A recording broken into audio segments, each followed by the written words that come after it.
Flying by the seam of our pants, but here we are, another show. I can't even count anymore how many it's been this season, but welcome, Eric. We are here, Hey. section 128, a LAFC podcast, massive episode for everyone that is tuning in.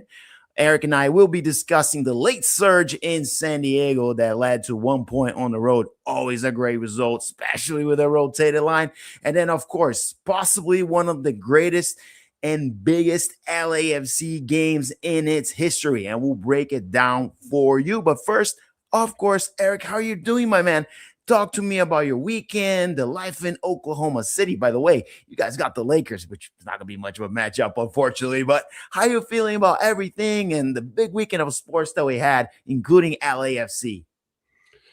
I feel good watching that draw at the end of the San Diego game. It was kind of frustrating the way we gave up some of those goals, but, it is what it is.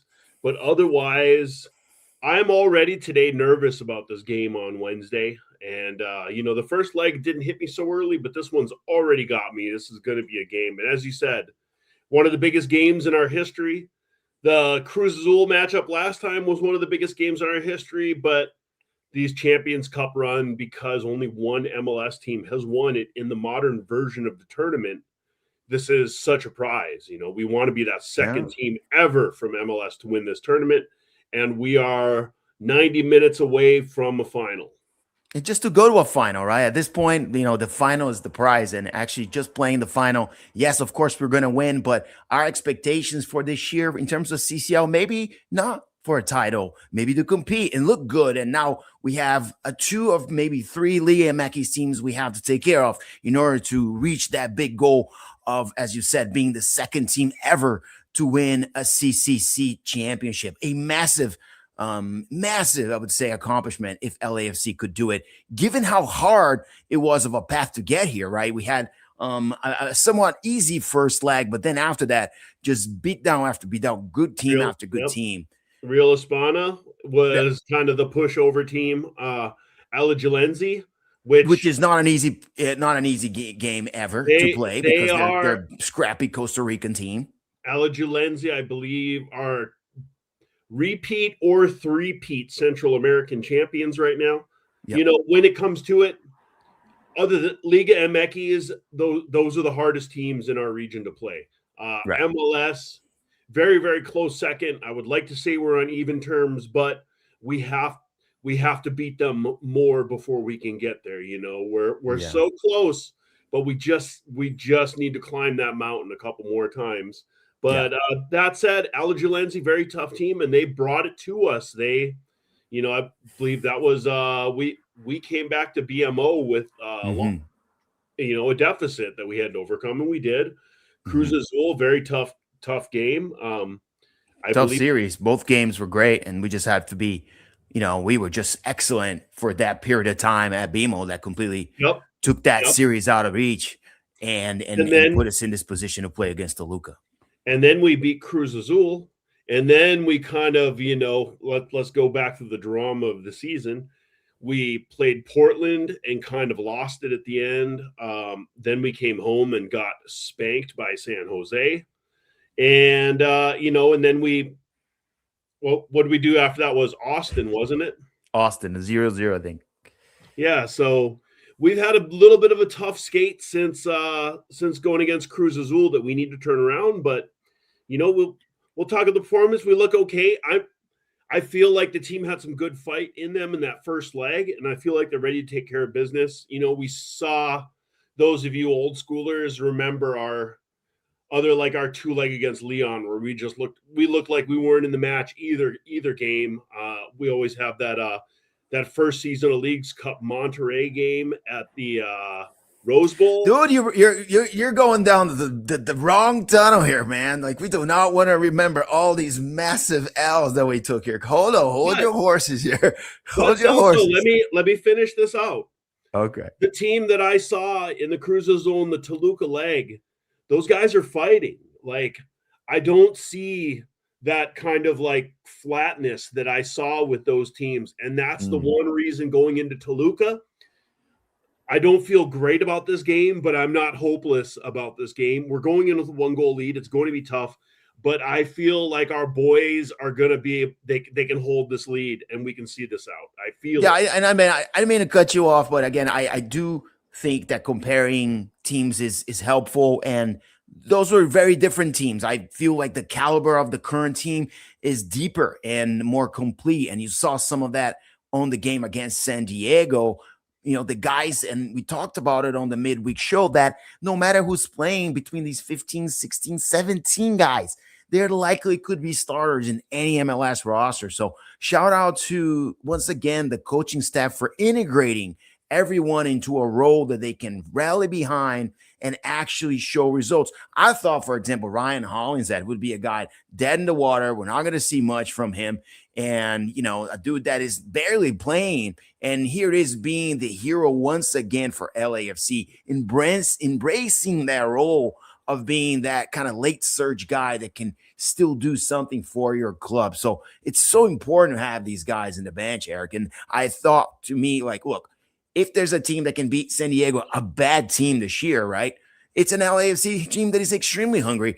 And I'll go to you again, because right before the show, you were playing some of the Marc Dos Santos interview, and he was talking about how this team doesn't stop fighting, which I think is what you're seeing, especially in the CCL game. So talk to me about, again, this nature of the spirit of LAFC that is substantially different from the Cherundolo years, certainly, right? We haven't seen this type of fight and dog in these dudes in a very long time. Yeah, no, I totally agree with that. I think in a little bit of 2022 we saw it, but I think even more so, you know, aside from the 2020 year, like some of the Bob Bradley teams I saw kind of had that fight, but that was also when Carlos Vela was at his peak and he was leading this team, you know, and we would see that. And yeah, I see it with this team. I think enough guys now have been through some of these finals and they know what it takes to get there.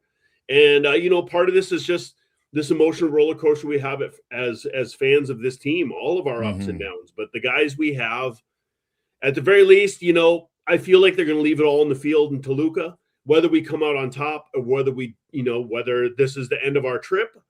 I feel like, you know, they've been there, they've fought for that, but there's a little part of me that just says this is our time this year. This has to be our time. And I still believe that is a little bit of championship or bust for us. And yeah, maybe something bad happens, but LAFC cannot come back from Toluca with a 1-goal advantage. And yeah, they had the away goal here, but LAFC, it's in control here. It looked like the better team much of the BMO game. And I know that there's going to be a big difference playing in altitude away, right? But it's a team that is going to be missing two of its really good players for this second leg, and maybe a third player, you know, picking up an injury. They've played over the weekend as well. I'm sure they've rotated. So, you know, there's just a lot on the line to say, oh, this is not fair, or LAFC doesn't have the roster. I think this year we have the roster to beat a Liga MX team, different from this time, right? And this picture is from that game that you mentioned, the Monterrey game, where Giorgio Chiellini just looked completely helpless. He couldn't do anything against Monterrey. But I do believe Toluca, once, they're not as good as they're being advertised. They are not. They are hot. They had a good run. But if you look at who they've beaten, it's not that great. LAFC controls its destiny. And as you said, I agree. I feel like it's our time, at the very least, to be in a final again, right? Because it's been a little bit of time. And I do believe we're the better team of the two, and we have the advantage going into Mexico, right? But before we go into that, Eric, let's break it down a little bit of the San Diego game, 2-2. And before we even go into that, I'm going to push something here on our screen, very important. And if you do see your name here, that means that you're automatically entered in our I'm sorry, I had to press the button. Yeah, but these gentlemen right there were the lucky ones that are going to enter the drawing for Davi Martinez's card. I'll keep it running here for a little bit, but, you know, congratulations, gentlemen. You're on the run, and we will essentially put these in a spreadsheet. We'll call out a number at the end, and we'll announce the winner as well. So, but yeah, back to the original programming, which is San Diego, right? We go into the weekend. I believe you basically mentioned, hey, I don't think we're going to win this game. I think it's going to be a loss. I believe I called it a tie And it was an optimistic tie just because I don't believe in San Diego. But let's break down that first half. Steady Eddie, 15 minutes in, just let's kind of a ball cross go in. So talk to me about the first half. And once again, the flat start for this team. Yeah, I don't so much put that on Eddie, that goal, as much as I just kind of put it collectively on the defense. I feel like he was the one defender that was where he was supposed to be to try to stop it. And he basically had two attackers on him, and the two attackers pushing him kind of just knocked him over and put the ball in. So, Eddie was the last guy, but Tafari and Nielsen didn't really cover him much. Raposo and Hollingshead, the whole defense was kind of shabby. And I even kind of remarked at the time that if we had a regular starting back line, we probably don't miss Ingvartsen on that one, right, and let him get away. So, bro, but the real quick caveat on that is the fact that Smolyakov did not play, right? If he did, like, he may be playing like scrappy minutes, but I don't think he started. No, he didn't. Right. And once again, we talked about like Raposo starting and not starting. They play different parts of the field, but with Hollingshead playing, what did you think of that rotation? The fact that this kid, a U22 initiative dude, is basically forgotten at the end of the bench. Yeah, I mean, Smolyakov came in at the 90 plus 9 minutes. So basically the game went to 100 and, basically 15 minutes after because of all the craziness at the end. But yeah, I think Smolyakov is kind of the odd man out at this right now. And for such a young player, that's why I've been kind of saying for a while, I think they have to at the very least loan him out this summer somewhere. They need the kid to go get some minutes, because obviously he's not the fit in the program that he was when Trundle was in. Mm-hmm. That's true. And that's all I really need to say about that. I would like to see maybe the mechanics of MLS take him to another market where he actually could be utilized. And I've said this before about MLS, like, just because it didn't work out, it didn't mean that the player should just leave. Other leagues have avenues to bring a player that was supposed to be a hot prospect back into another team so that they can have a second chance. And, a lot of these guys that have come to LAFC, like Mario Gonzalez, right? He was in our books, just we were paying him for a very long time. And I felt that maybe this is a guy that could have found some pace in another market. But again, there's just no vehicle to trade them, or maybe there wasn't a market for it. But these are the types of trades that I would like to see more. Yes, Smoley, go to Philadelphia and spend some time there, because those guys are hurting and they'll give us a super draft pick and some GAM for it. I don't know, but I want this guy to succeed, but I don't want him to succeed outside of MLS. I think this is a massive issue for this league. Anything to say about that? I know you followed this league for a long time and you've seen the mechanics of the market for a very long time. Since we broke, which this is a whole rabbit hole, but since we broke off with USL and we went to the MLS Next Pro, instead of a lot of the teams would have their second teams as USL teams, it was way easier to loan a guy down to USL and have them still really play against adults playing the game. Whereas the MLS Next, you're kind of getting your super draft college players and your young kids, but you're not really going across any of these 30, 31-year-old journeymen who have just kind of played in the league, So that being said, with Smolyakov, there's not really anywhere else to put him except for LAFC 2, where he's young, so he will kind of play people around his age and younger. But, it kind of feels like you're getting bounced down to the kids' table at the Saturday party. The last idea I have on this that I was thinking of, which doesn't work now, is we do have a fairly bankrupt club in Switzerland we're partnered with called Grasshopper. And maybe when the season starts, you loan him over to Grasshopper FC in Zurich. And that's a place where he should be able to play. They're a second division Swiss team. And, that's something more like he can go get some minutes. It's in Europe. And, if you're just going to do something like that, if he's not going to play, which he's not, clear that out. Yeah. And why do I spend so much time in Artem Smolyakov? And most people that do not know LFC probably don't know who he is. He was the first episode that we've ever done. It was I forgot our gentleman that came on the show, but he knew everything about Artem. Yeah, Right. And he sold Arden as like this unbelievable player that was going to be a difference maker in Ukraine. And like we really got behind that. And we thought he was, we haven't had a real fullback in a long time. And yet Ryan Hollingshead was once again the hero of the game. This guy, I mean, like we said, he's no longer the same player. We're opting to play 3 in the back, so he hasn't seen the field much. But he's a scorer, and he passes Graham Susie for the defender with most scoring, most goals, right?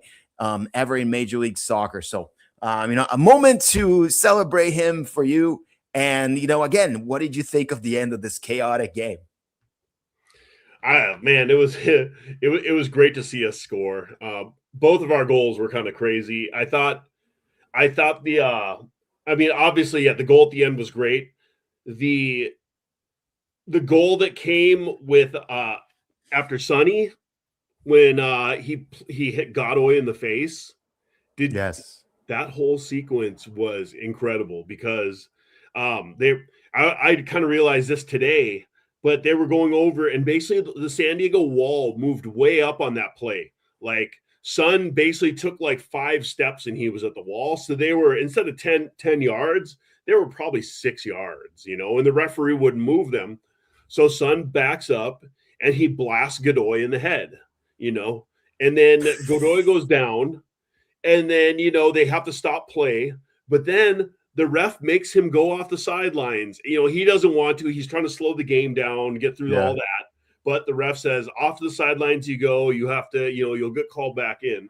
And then we put that first goal in while he was still on the side over there. So I thought this was crappy. They moved the wall up. He said, move the wall back. They don't. And he said, okay, you guys asked for it, and just destroys him. And that happened. Breaks his nose. We don't know if it broke, but that's still funny to happen. Well, that was the keeper. That was the keeper at the end, and that was Bouanga. Yeah. So, Dal, let's talk about that, because Denis got frustrated and he ended up getting a yellow card and went to social media and called out the refs, which, again, I think if you do it in social media, it's not as bad as if you do it in your post-conference, press conference. But what did you think of Denis Bouanga? What do you think of the treatment of Denis Bouanga so far? I believe he's suspended once again for too many yellow cards. Is that right? Or something of that nature? Yeah, no, funny enough, like before you even got into the specifics of tell me about the treatment, I was going to go into the treatment very first, even with you didn't ask me. And I think Denny is getting fucking hosed by the refs this season. This whole suspension in Toluca happened because he got fouled and said something after in the ref. It's like, oh, maybe you shouldn't foul. Well, I mean, you look at the foul, it was an egregious foul. And like the ref didn't even pull out a card until he carded Bouanga, and then he carded the other guy too, I guess, for good measure. So I thought that was a little bit sketchy. Same with this, Denny doesn't get a lot of calls. Denny gets hacked a lot because he's such a good dribbler. He beats a guy, and so the guy's got to take him down. That's why he wins a lot of penalties as well, because he tends to do it in the box. So, if I was Denny, I'd be pissed. He's got to keep, he's got to keep the cabeza fria on that one, and just kind of cabeza fria, cabeza fria, because it's true. Like, your opponents are going to play mental games with you to try to get a reaction. And if I'm not mistaken, what caused the yellow was the fact that he just went like that, in with his fist, and it hit the other player. It didn't hit him in the face, which would have been an immediate red, right?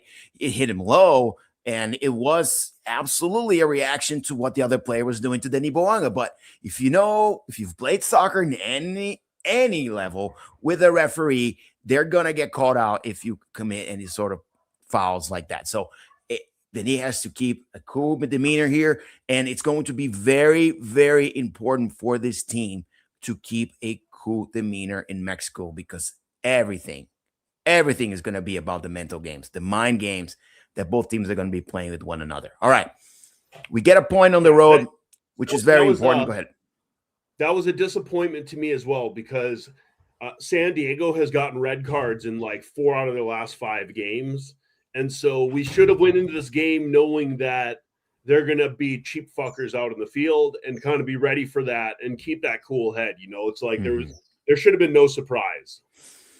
But we walk out of there with a point, and I am very happy with that. It's definitely a statement point, right? Like, you get out of there feeling good about yourself, maybe you spend a little bit more energy in those last 20 minutes that you might have. Like, mental energy matters, and it was kind of a dramatic ending for a game that, we thought we were just going to take an L and get out of there and think about the next thing.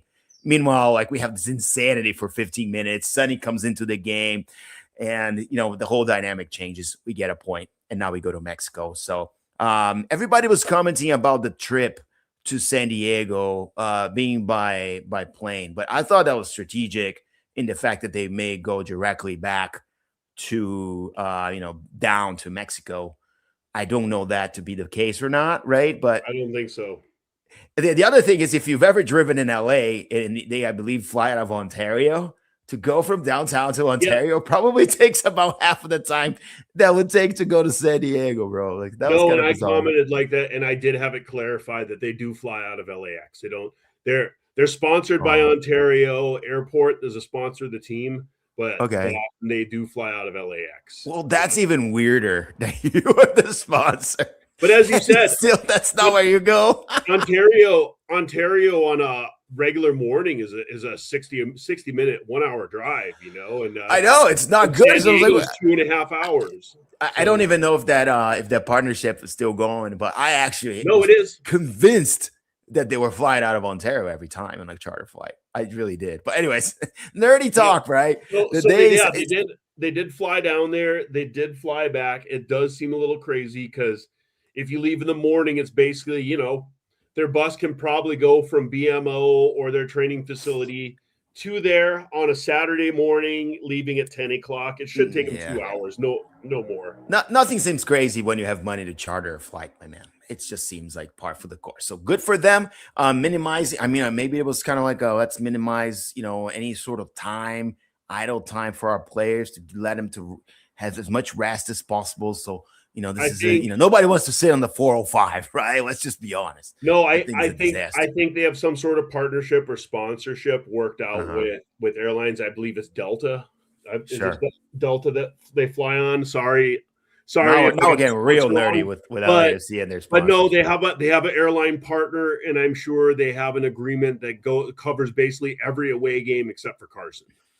Well, look, back to this, and Evan is right. He's getting stupid yellows, and that's not good. That's going to come back to bite you at some point. You want to be a smart player. You want to use your emotion to your advantage, right? But you don't want to let people already scout you as, let's get to the hot head, because once he goes, he's going to get a yellow, and then he's just going to play nervous. It's not going to be the same guy. So, Denis, if you're listening, I know you're not, just chill, my man. Cabeça fria amanhã, porque vai ser jogo difícil. I mean, Wednesday, sorry.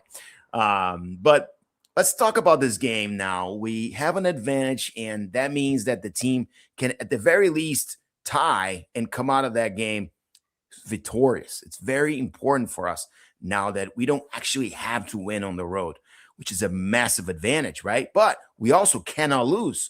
And if we lose a certain way, we can actually just be out. A 1-0 loss would be the worst thing for us. It would immediately eliminate LAFC. So if you're Mark Dos Santos, and this is a question we've revisited here week after week, if you watches this, what are you thinking right now in terms of strategy? How do you navigate these 90 minutes? Is it defend, park the bus, or do I try to basically, at the very least, keep them on their toes for the first 15 minutes so that we don't get scored at just because of too much pressure? Yeah, and that's, almost like the return leg on Cruz Azul. Don't give up the early goal, and I think that should be the focus for the first 10, 15 minutes is stay compact, suffer, don't give up the early goal, grow into the game.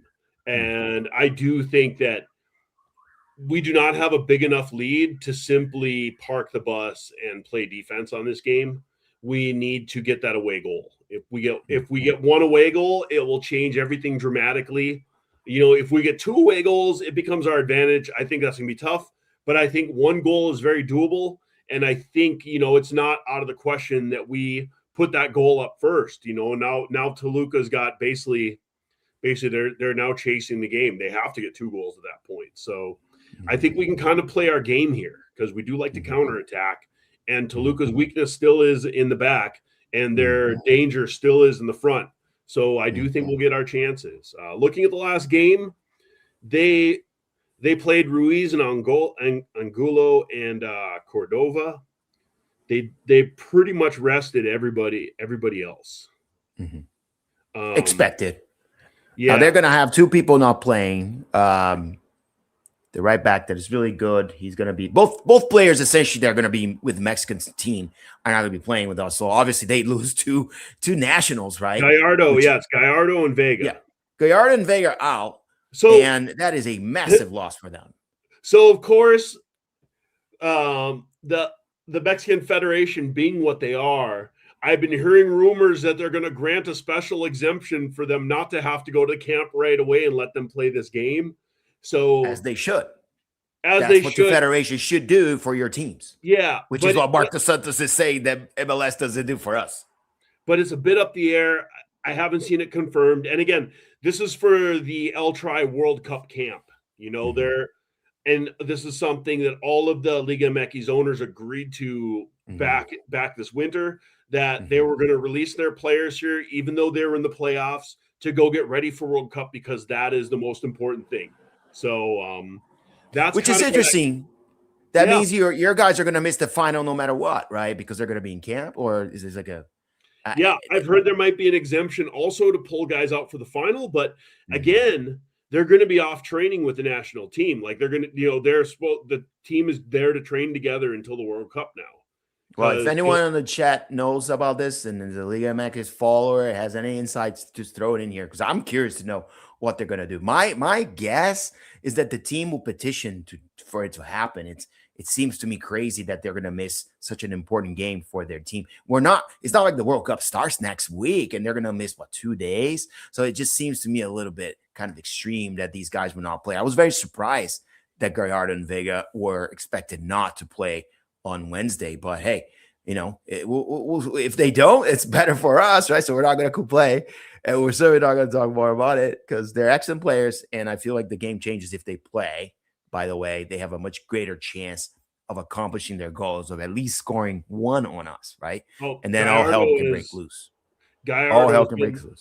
Gallardo's been their best player on the team all season, one of the best players in Liga MX. So, and where he plays as well, I think matters, because he plays on the right wing, and he's got those early crosses, left wing, and he knows how to kind of anchor that ball, which is one of our weaknesses. They know that if they kind of anchor that ball early, our center backs are not set. Someone will come in on a run and score, just like they did this weekend. So, it's something teams explore against us all the time. Now, their goal at home, their goal at BMO was pure class. It was a pass through the middle, and the dude just shot in the corner, and there was absolutely no chance for Hugo. Maybe a chance he actually touched the ball. But that was class. I don't even put that one on our defense, because it was a 1-2-3, bam, go.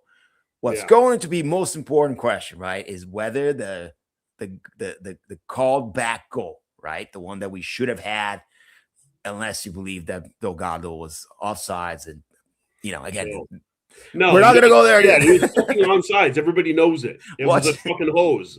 Listen to comments from the last show about this discussion. They're pretty funny, because some people totally believe that I'm like a bad guy because I'm saying that it wasn't, and then you're a fanboy and saying that it was, or the opposite. Sorry, but it's funny how perspective changes no matter what. You cannot win in these situations. We had Toluca guys trolling us in that chat last game too. So I love it. Hey man, talk shit about me, but talk about me. That's all that matters. So what we got here? The Mexican media was saying that they can't give Toluca their favoritism because Chivas lost half of their team for the same reason. All right, see, this is a good point. It's a good point. You got to be fair, right? Look, I mean, at the end of the day, to do it. At the end of the day, I believe in sportsmanship. I don't cheer for nobody to get injured on the other team. I don't cheer for players to miss. I want to see our best team go against their best team, and may the best team advance. But this is a big game, and I'm certainly not going to complain if they lose their best player and another solid starter on their team. This helps us out. I really want to see this final, but at the end of the day, it is what it is. You only play the team in front of you. I hope those guys play, but I don't hope that hard. Yes, and I really hope that LAFC come up with a lineup that, it doesn't leave us thinking what happened, right? And I think the first half, unfortunately, we've seen a very slow LAFC. So I will go back to the same question. If you don't want to give that much quarter to your adversary in those first 30 minutes and you're Marc Dos Santos, do you throw a slightly modified lineup out there just to catch him off guard? Maybe a four back with Hollingshead actually playing, which probably won't happen, but something of that nature, right? I have a feeling that we're going to see the same 11, but I'll go to you. You tell me, what would you do in terms of startups, and then let me know who would you start as your starting 11. Yeah. One thing interesting about it, and I didn't see the injury report on this. Did anything happen with Schaffelberg because he didn't play last game? I believe he was just being held back, right? But rotational purposes. The only thing why I'm going to mention it is that he played the first game because Bouanga was suspended. Bouanga is not suspended. And you would think Schaffelberg would be the guy then to, lose his spot on the starting 11. But to have him rest seems like they might keep fresh legs because why wouldn't they? So I think they're keeping him rested. But at the end of the day, looked good, dude. He looked good there. I was the first one to say he should not have started, but he looked really good against in the first leg against Toluca. Really good pacey player. Agreed. So I think for me, the big question is, do we do three center backs or do we do 3 or 4? And I like the 3. One thing I think with that lineup that we saw, and we're going back with the long throws, which is something we don't see LAFC do as a tactic that much, is the long throws, but they did. And when they did do the long throws, they would push all 3 center backs up into the box. And I think the way we're playing, the way we're defending a 1-point lead, I think looking for an advantage on a set piece is going to be something that we're going to continue to do. I don't think that based on the size of the players, we just have some bigger guys out there. And, size and speed, you can't really come up with a plan against. So this is an advantage we have. And so I think we're going to continue to try to abuse them on set pieces with those big guys. And so I do think we're going to stick with 3 in the back and not go with 4 for that reason. If Toluca jumps out to a lead and we're chasing the game, we'll be forced to switch that up and go to 4 in the back, which I would probably expect to see in the second half if we're in that position. If we grind out a 0-0 or we take the lead, I don't think they'll do much changing at all into the second half. They'll wait to see what El Turco Mohamed does to throw more attackers in, and then they'll kind of react from that point. That's ideally how I think the game goes for a solid LAFC victory, is just keep holding them off, keep those center backs, try to get a point on the set pieces, and then try to get the transition play. Okay, so give me your starting 11 here. You kind of did that already, but let's go with Hugo Lloris in goal, and who from there? Porteous, Tafari, and Long, just like started the last game. So Long did not travel. I noticed he wasn't even a bench option, and it made me wonder if he had suffered any sort of setback or not, or maybe just didn't travel. I'm under the assumption that everything's fine with Long and that they're trying to work him back into the game. And they probably were like, we're not playing him on this game, so we're going to hold him behind arrest and kind of like, or he sat and trained that day. I don't know what his day-to-day looked like. Hopefully he was at the training facility with some, working on rehabbing, getting up to speed, preparing for this game. So I'm going to assume that's what happened. So you're going to have Long start and be our captain in the Wednesday game. Yeah, I am. We'll sure find that out tomorrow, as the team will have an interview, with the press. Injury report will get released. Injury report will be up and running for the teams to see who's out, who's not. And of course, we'll start to see pictures of the players who's traveled, who didn't. Last time against Cruz Azul, we didn't have Steven Eustáquio, and we made it through. So, but I'm curious whether he would start Eustáquio or not. There was some chat. He started the game in San Diego, which surprised some people that wanted to see him rotated. I thought it was exactly what I would have done, because you need that guy to have a little bit more game pace. So yes, you throw him in game situations, even though he might be a little bit short in legs on Wednesday. He needs game rhythm, and I feel like that's more important than legs when you're coming back from an injury. But go ahead and finish your midfield and your offensive players as well, Eric. I'm going to go with the front line next, just because there's not really anything there, which is going to be Martinez, Son, and Bouanga. Toluca is going to enjoy the legs of Bouanga this match, experience they didn't get when they were in sunny Southern California. So I am excited to see that happen. I am hopeful, and I think that Bouanga is going to show up for this one. The midfield, that's where I think things could change up a little bit. What we started the first game, obviously, was Palencia, Chonier, Delgado, Schaffelberg. But I think we might go with Palencia, Tillman, Delgado, and I could see Schaffelberg starting again. Yeah, that's the guy I want to know. Like, does he start? Does Schaffelberg start? And if he starts, who sits? And if that's the case, I'm not lying, Eric. I would start him. I would start Schaffelberg over David Martinez. Can you comment on that? And I know they play in different sides of the field, right? But if we rotate these guys and allow the pressure of a Schaffelberg to be in there, I feel like it could really benefit this team. What do you think? Martinez has been too much of a terror on the right wing position to move him from that. Like, I think the chance of it being worse for the team is much greater than the chance of it doing something better for that. So, again, I think part of the strategy against Toluca has got to be transition. And it's got to be speed against their defense.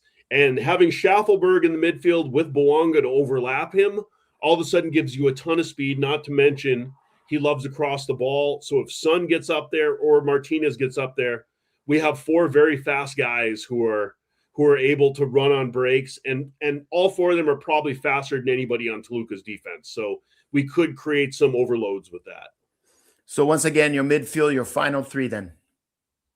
Well, it's four actually because it's a 3-4-3 again.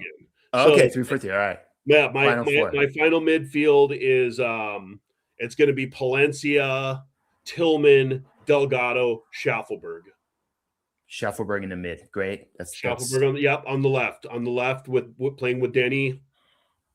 Yeah, now you left out Chonier. You're crazy. Sorry. Because he's one of our best defenders. And Eustáquio, you think would start over Chonier? And that's kind of the question that I have, because game form wise, I think Chonier has a little bit of an advantage there. Just being a little bit more of a just having his legs under him, and that would be a concern that I have with seeing Steve Eustáquio starting. I think Chonier and Eustáquio, the biggest benefit they have on our team is they're outside the box shooting midfielders. And so I think since we're defending a 1-0 lead, having outside the box shooting midfielders is not necessarily the most important thing that we need in this game.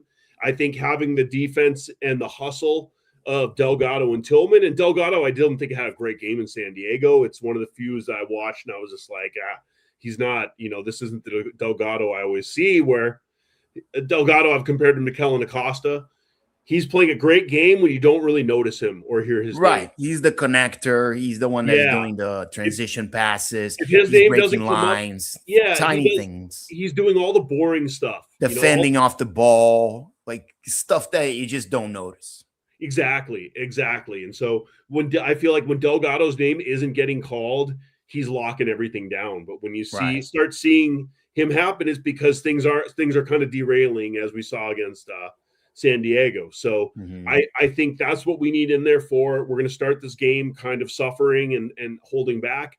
And if you're defending against an onslaught, I just think that those are the two you want in the middle of all of our midfielders.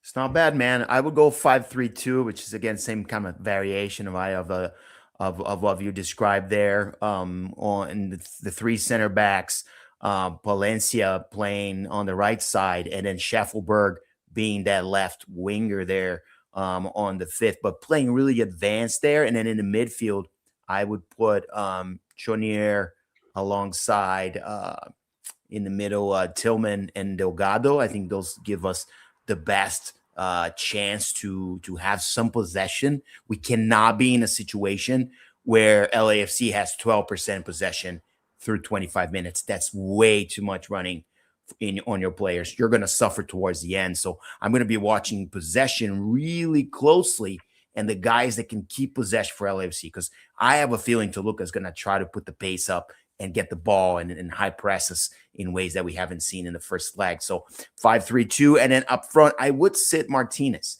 Why? Not because he's not the best player in this tournament for LAFC and have been. It's because of tactics. I feel like we need players that can just constantly chase, and go after these guys and stop their progression any way that we can. And if the game is in a situation where we need offensive power, and we probably will at some point, right? Because you don't want to be vulnerable for 89 minutes, right? And be carrying a 0-0 and just have your heart be broken in the last minute and have no time to react. So it's important that you don't react. If the game gets late and you're tied, you need to kind of think also that you don't have time to come back, especially if it's 0-0. So 0-0 is not a good score for LAFC. At no point. We don't want a 0-0. I know it's crazy. We want to get that early goal, right? And I want to see some pressure. And then up front, Sonny and Denis, right? And then they can rotate around. Maybe Tillman is the middle piece. Again, I believe in having to press these guys in the beginning of the game so that we can maintain some possession. We cannot be 90-10 like it's been in the first half. We will not survive another early mistake like we did at Cruz Azul. We were lucky. We were very lucky there. Now, go to you with your scoring predictions. Not only that, but tell me who's going to score first, who's going to score second. Are we going to see more extras, or are we going to do penalties? What's going to happen, Eric? I don't even know if there's extras, and I'm sorry, I always forget. It's going to be a 2-1 LAFC victory. Goals scored by Denny Bouanga and David Martinez, who the guy that you didn't put out in the field. Man, it can happen in the second half. No. As we're losing by a goal, then he finds the equalizer on a penalty, and Martinez brings us back, baby. This is such a high-risk call that you're making. The coach will be brilliant if it works. If it doesn't work, if he doesn't start David Martinez and our campaign ends, oh boy, is the whoo. I don't want to. He's been unbelievable. I don't want to see the comments in his interviews after that, because boy, he already is getting ripped on by the Sonny fans in the comments. If you ever look at the presser comments, they're quite good. By the way, this is your order. Sorry, go ahead, finish it up. I was gonna say this is your order for the David Martinez trading card drawing. So these are the 7 people that are in, and I'm going to announce that at the end of the show here. So if you're one of those 7, stick around. We're gonna just do a series. Give me a number between 1 and 7 and see what shows up. And that's going to be the winner. We show it on TV. We want to do it live. We show it like on the screen, so you guys know for a fact that this shit's real and we're not just giving it to whoever they want. Eric, I thought you wanted one, man. I thought you wanted to be on this drawing, but I did not see it coming from you saying 30 David Martinez, so you're not in. The rules apply to you too, sir. The optics of that would just be horrible, Celso. Like, everybody would accuse you of fixing it. Shit, you're right. You're such this is why I love Eric, because he's always thinking about things I don't like, because I just don't think about the optics sometimes. That would be a I just go with the flow. It would be a scam. But I gave you guys my starting 11, and again, I'm not that convinced, dude. I don't know if we have it in us to win it over there. I don't think so. I think the best we can do there is a tie, which would still be amazing, and we get out of there with the win. But if you think about Cruz Azul, it should have been a tie, right? We barely beat them, but we beat them, again, and then we got that end goal, which was kind of meaningless. They were just chasing something that wasn't there. So I'm going to go with the tie, but I'm not convinced at all of this tie. I have a feeling we're going to see penalty kicks. I haven't seen a team win CCL without going through a penalty kick drama. And it would be the first ever, I believe. Not for, definitely for Seattle. Seattle had to go through some penalty kicks. So I just don't see it. How can we get out of this tournament without penalty kicks? So I bet it happen now away than the final at home. So I really hope that, again, we get to see a really good game. I hope LAFC comes out of there and we don't have to watch it. But unfortunately, with these Continental Cups, you usually have to suffer in order to see your team succeed with the championship. And that's our show. All right, Eric, I'm going to do you want to do the honors and ask your robot for a number between 1 and 7? Yes. And the last thing, let me say on this one with the game, please let us get a referee that is just fucking straightforward and honest, like no stupid phantom red cards, no like bullshit, no other things called. Like, I just want to see a well officiated game, no favoritism, and we haven't really been getting that. So, anyways, that's all I No, got to say. they're never going to give it to LAFC. I don't think. I just don't think we're programmed to Siri, get that. give me a number between 1 and 7, please.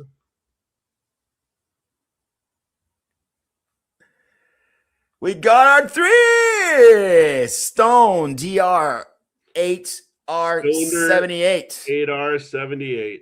You are the winner, sir. I will reply to your comment. Thank you for everyone who's played. I see some names there that are constantly in our show. Chief Mikey's been here. LAFC Coachella has been here before. Alex is here. I've seen Manuel before. Everybody, really. And, again, this is all about support, creating a community, and really getting to know your guys is better through the chat. Eric does an unbelievable job commanding that part of our show, which has been growing. I can't believe how many episodes have gone through it. Yes, he did the flares back in the day when it was cool to do flares and you didn't get to like get banned from stadiums and shit. I got flares. I got this off the Happy Foot, Sad Foot guys. After that, they made this shirt, and I was like, "Oh, yeah." And those guys do a great job with their t-shirts and stuff. My dream is to make a t-shirt one day, but I got way too many things going on in my life to start an apparel line. So it's hard for me to do it. But hey, Stone DR, congrats, man. This is what it's all about. And I said, I'm going to keep doing this. We gained quite a lot of subscribers through this promotion, and it's a pleasure for me to share some of this sport trading nerdiness with you guys, especially on a signed card from one of our players and on a hot player. So I'm going to try to get a Lloris next because I have a feeling he's going to be the hero for us. Saint Louis once again. And again, the problem with penalties is that Louis has not had a signature win for LAFC, and that is my prediction. He's going to come huge, and he's going to stop 2 penalty kicks for us, Eric. And that's how we're going to go through, buddy. All right, let's go. But thank you again, guys. We'll see you. Oh my God, I think Thursday, right? We have to do it. We have to have a show on Thursday to break this down. So it's going to go one way or it's going to go another way. Let's see. It's going to be really sad or it's going to be really happy. And there's not going to be a middle. Unfortunately, it's going to be one to watch, though. Please tune in, and we'll see you guys then. And Fugazi to end it out.